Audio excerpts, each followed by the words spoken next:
Hi, and welcome to Conscious Calibration with Aveen Doyle, your soul coach.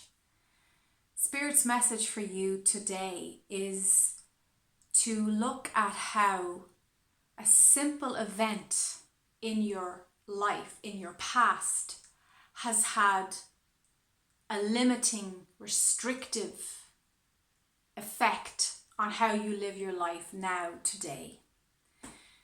In my previous video, I talked about having visitors from the past show up, and with Mercury going retrograde, that is very fitting because that often happens, but it's especially strong at this time of shifting into the fifth dimension with quarantine going on, but also in many countries that being lifted as well. So there's a roadmap being eased into most societies where things are starting to open back up. And you may find, or you may have found, people from the past reaching out to you, or you thinking about reaching out to others that you knew from the past. So let's look at the message that has been coming in very strong from Source, and that is thinking about a particular event or experience of your past that you feel has caused you to create very small boxed views of yourself. So for instance, sorry, I just had to crack my neck. It happens. They reminded me of this particular memory that I had to work on. And it took me many years to work through this memory. But I feel anything that we're working on now, from my experience, is very quick. We used to have to go through long, drawn out processes. You know, the third dimension was slow and stodgy when we were going through healing events and emotions. But not since we've changed track and we've actually moved into a new timeline. You'll find that once you shine awareness and once you shine a higher consciousness on those limited issues, they can move and transform quite quickly when you're really ready to receive that healing, which is wonderful, right? So the example to help illustrate this message, I'm going to share a personal story of when I was a kid, very, very young.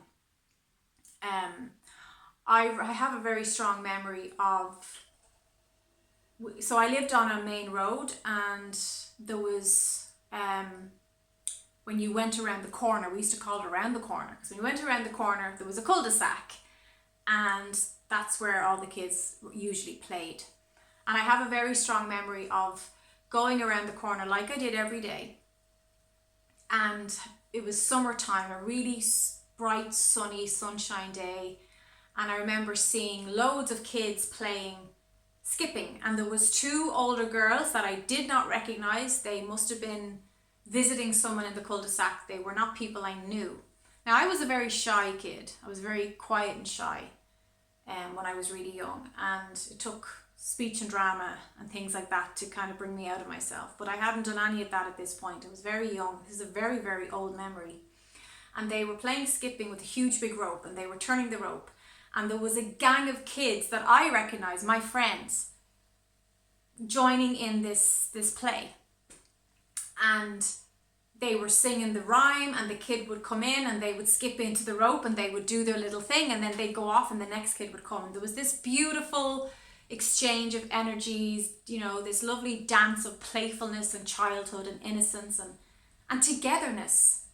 And I remember the excitement of seeing this beautiful view. I can still see it. And the pain, the shock of feeling paralyzed. I felt stuck. I felt like I actually couldn't go and join in the fun. And when I really delved deep into this, as I said, I did this work over years ago now, but when I delved deep into this painful memory, there was this, in that moment, there was this belief that I'm not part of this. I can't join in this fun. I can't go and be part of this beautiful, natural, playful experience because they might reject me. What if I go over and I'm shy and awkward and they don't accept me, or they say I'm not part of this? So there was all these things going on in my little subconsciousness at that time that prevented me from breaking through my shyness and just running. Like most of the kids would just run over and join in. They wouldn't apologize. They wouldn't say, can I play? Or they would just run and join the queue and be like, woo, and have fun with the skipping rope. But there was something in my experience, and I know what it was. I've done, as I said, I've done the excavation, okay? And it was such a painful memory. Like I would never have even been able to talk about this even, I'd say 5 years ago. The pain of seeing the joy and not feeling like I belonged, not feeling like I had a right to be part of that joy and be part of the wonder of childhood in that experience, and feeling like I was paralyzed. And I remember my soul, my angels, spirit saying to me, go on, off you go and play. You belong here. This is your playground. This is where you play. This is your territory. This is your stomping ground. Go and join the other kids. Go and be happy. Go and have fun. And I couldn't. I genuinely believed in the illusion that I was paralyzed, I was frozen, and even recalling it, my heart's beating fast, that I wasn't able to be part of this lovely natural friendship that was happening with all these kids. And I remember the angels urging me and just being literally speechless and paralyzed, and then eventually feeling the pain of believing that I wasn't good enough, that I couldn't, that I would somehow be rejected, and that I somehow did not belong part of that group. And turning on my heel very sadly with tears in my eyes and running home with tears streaming down my face, because I realized that my fear was actually stopping me from doing the things I wanted to do. That memory haunted me for years. And when it would come up, I would cry and I would suffer in reliving that memory, even though it wasn't happening to me now. When I excavated into those emotions using the tools I use with clients, because I use everything that I use with clients, I've used in my own life and I continue to use. We're all archaeologists of our soul, and I'm a particularly good archaeologist, even with myself. So I went into that, and there was concrete evidence. There were artifacts of where I picked that notion up along my trail and why I was experiencing that in that moment. But the healing that took place when I used my tools, did the healing, called in the angels, and I did a cord cutting so I wasn't connected and attached to that negative memory anymore. That really helped. But the great healing was I actually wrote a poem about changing that memory. So this is a great thing you can do. You can actually, and I would, if it's something that's very traumatic, you might want to seek the help of a soul coach like myself to help you, guide you through the process of going into that, or some kind of healer, therapist, an energy therapist who can actually go into the emotions of it without attaching to that haunting memory. But I was actually able to change it. in my healing of that past event, I was able to change and shift that timeline, and I was able to see myself as the little girl with the long blonde hair in my little shorts, longing to join these children who are playing skipping rope and just wanting to be normal and have fun. And I was able to see myself run over and jump into the gang and do my little skip and sing the songs and sing the rhymes and laugh and have fun the way children should.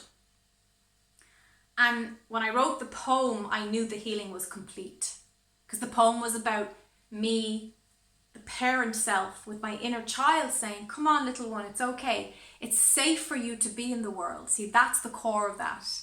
It's safe for you to be here. It's safe for you to be yourself. And you will be accepted, you will be loved. You are loved and you are lovable, and you're allowed to be in the world, and it's a safe world for you to jump into. And I know where I picked up those negative beliefs. I know where they stem from. It's not necessary for me to go into that. The point illustrates what I'm saying to you. You can go back to an old memory and you can relive that you can flip it and you can change it and you can heal it. And when you've done that, it's very, very powerful. Now, I'm not saying I just went into my mind and said, okay, I'm going to change that, done, bang. Okay, it wasn't like that. Like I said, it took me years to realize, first of all, the negative impact that moment had on my entire life.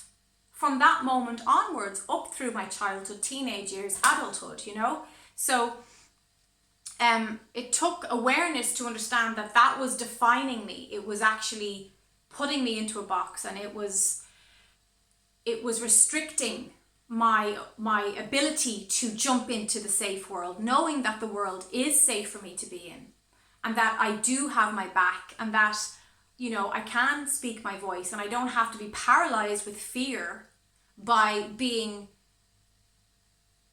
available and open and truly being my authentic self in this world.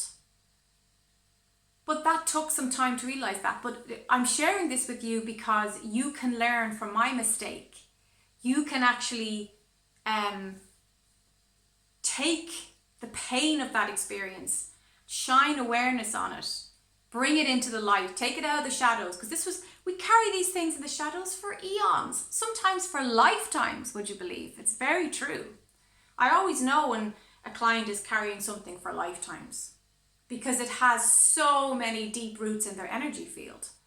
So, it took me some time to uproot it, but when I did and I looked at it, then I was able to say, okay, I can relive this now from this higher perspective.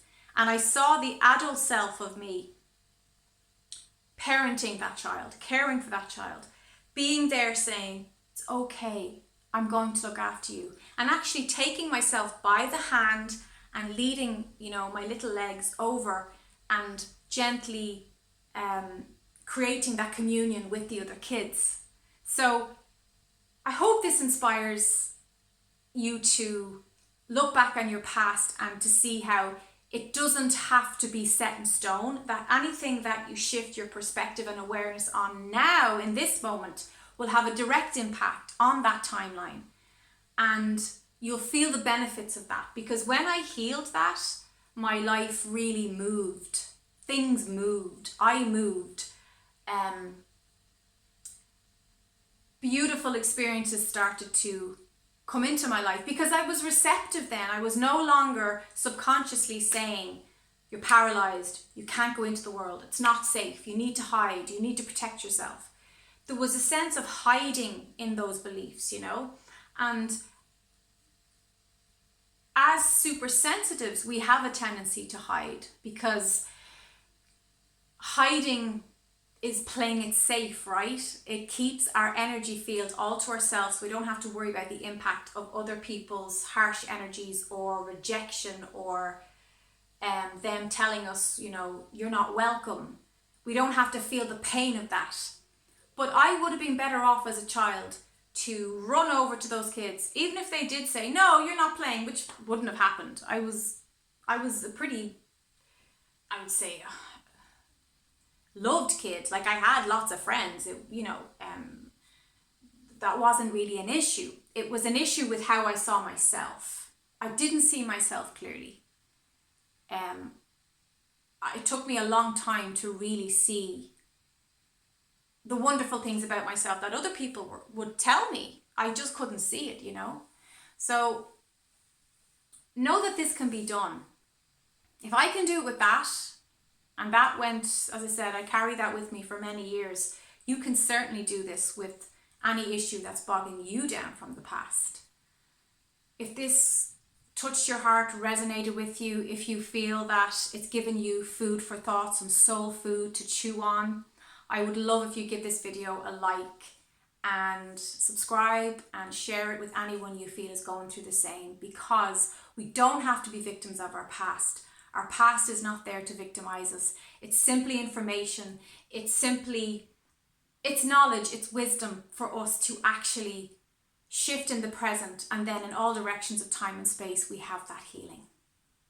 Angel blessings. Bye bye.